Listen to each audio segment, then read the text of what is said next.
শফিকুর রহমান,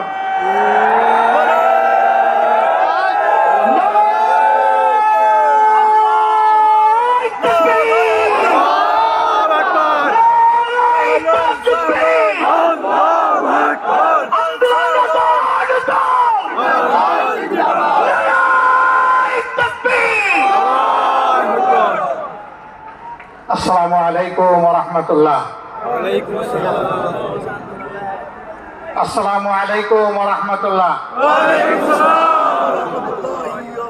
আলহামদুলিল্লাহি রাব্বিল আলামিন ওয়াসসালাতু ওয়াসসালামু আলা রাসূলিহিল কারীম ওয়া আলা আলিহি ওয়া সাহবিহি ওয়া আহলি বাইতি আজমাইন। দেশ তারা করেছে, আরেক দল ঠিক একই পথ ধরেছে, এমনকি নিজেদের মধ্যে মারামারিতেও নিজেদেরকে শেষ করে দিচ্ছে। সংগ্রামী বন্ধুগণ, দফায় দফায় এত রক্ত, এত ত্যাগের পরে দেশবাসী কি আশা করেছিল?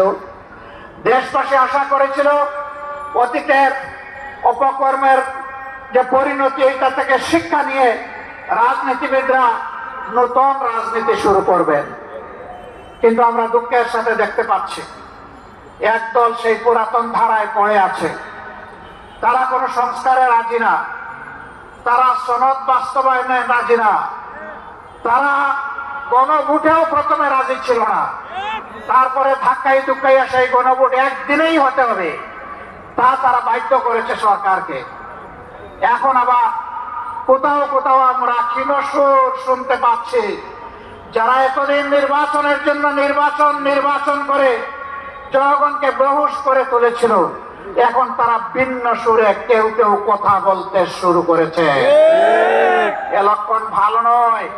তারা বুঝতে পেরেছেন তারা যে সমস্ত কর্মকাণ্ড বাংলাদেশে পরিচালনা করছেন, বাংলাদেশের জনগণ তাদেরকে আগামী নির্বাচনে লাল কার্ড দেখানোর জন্য প্রস্তুত হয়ে গিয়েছে।